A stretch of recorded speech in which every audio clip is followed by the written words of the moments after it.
Happy Kids TV.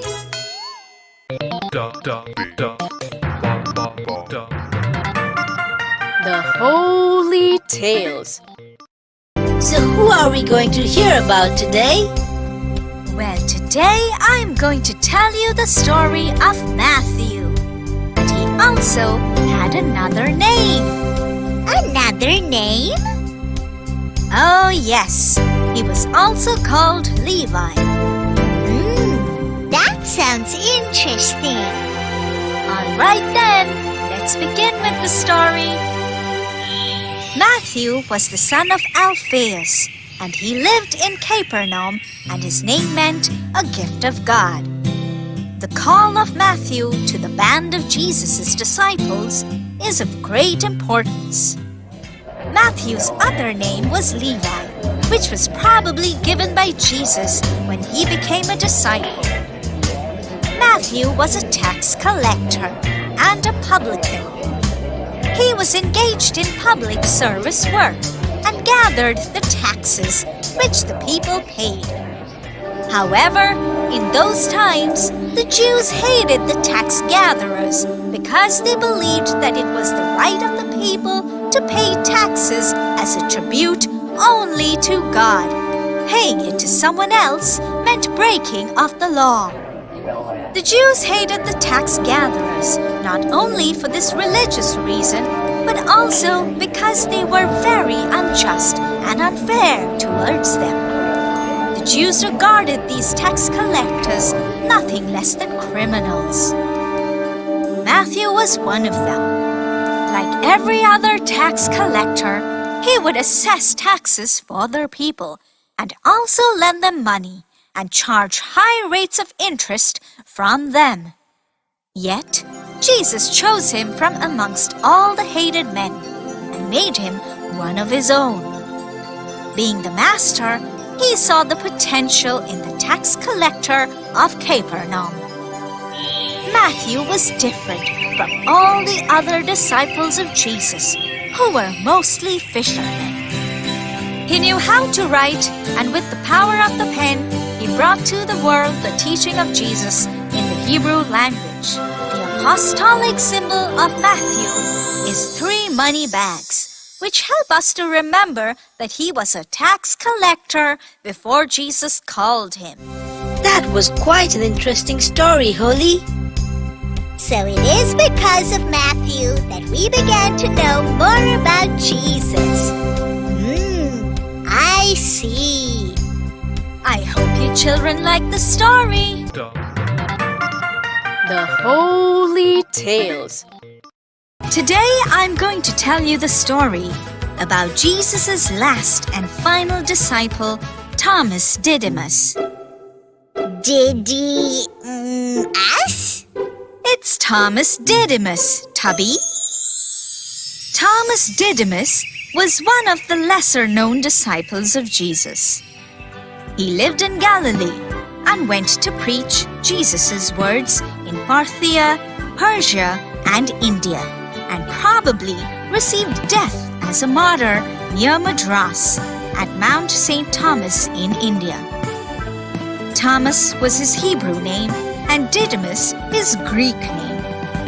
At times, he was also called Judas. The Bible does not tell us much about Thomas except his name. However, John in his Gospel defines him more clearly as being present in the raising of Lazarus in the upper room. He wanted to see nail prints in Jesus' hand and also the spear scar in his side to believe in him. Soon, he was known as the Doubting Thomas. Thomas had a bewildered and confused mind, and yet he was brave and courageous. Since he was a pessimistic man, he believed only in things which he could see. However, he had immense faith and was a devoted man. When Jesus rose from death, he came and invited Thomas to put his finger in the nail prints in his hand and in his side. It is here we see Thomas making the greatest confession of faith and Thomas's doubts transformed into faith. In India, Thomas was commissioned to build a palace for the King of India, where he was martyred to death with a spear for his Lord. His apostolic sign is a bunch of spears, stones, and arrows. So, did you like the story? Oh, yes. It was wonderful. The Holy Tales. Today's parable is the lost sheep. Long time ago, there lived a shepherd who had a flock of 100 sheep. The shepherd loved all his sheep very dearly and was very fond of each and every one of them.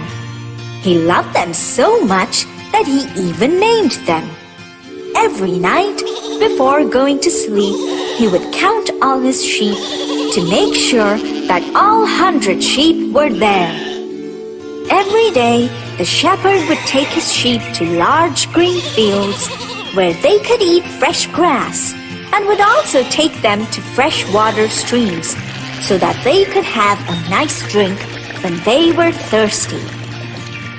When the shepherd took his sheep to the fields, he was always alert of the dangerous animals, like lions and bears, who would often come to attack or hurt them. But the shepherd was very careful and very protective of his sheep and would chase away the dangerous animals. One day, when the shepherd took his sheep out in the field, one of the sheep wandered away. When the shepherd counted his sheep, he found only 99. He was frightened. He called out for the sheep by his name, but the sheep did not return. He frantically looked for the sheep below the deep valley and behind the bushes, but he was nowhere to be found. The shepherd was very sad. He sat down on a rock and cried for his missing sheep when he suddenly heard a bleating. He looked around and saw his lost sheep walking towards him. The shepherd ran to the sheep and picked him up in his arms. He was very, very happy. With all his 100 sheep, the shepherd came back home. The story was nice. But did you understand the meaning of it? Of course I did.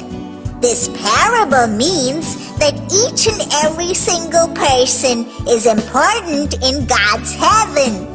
No one person is most important or least important. God loves everyone equally. Well done, Tubby. That's exactly what Jesus tried to explain to his followers through the story. All right then. Thank you, Holly, for the wonderful story. We'll be back soon. Keep watching. Bye-bye. To watch more videos, please subscribe. Plants and trees.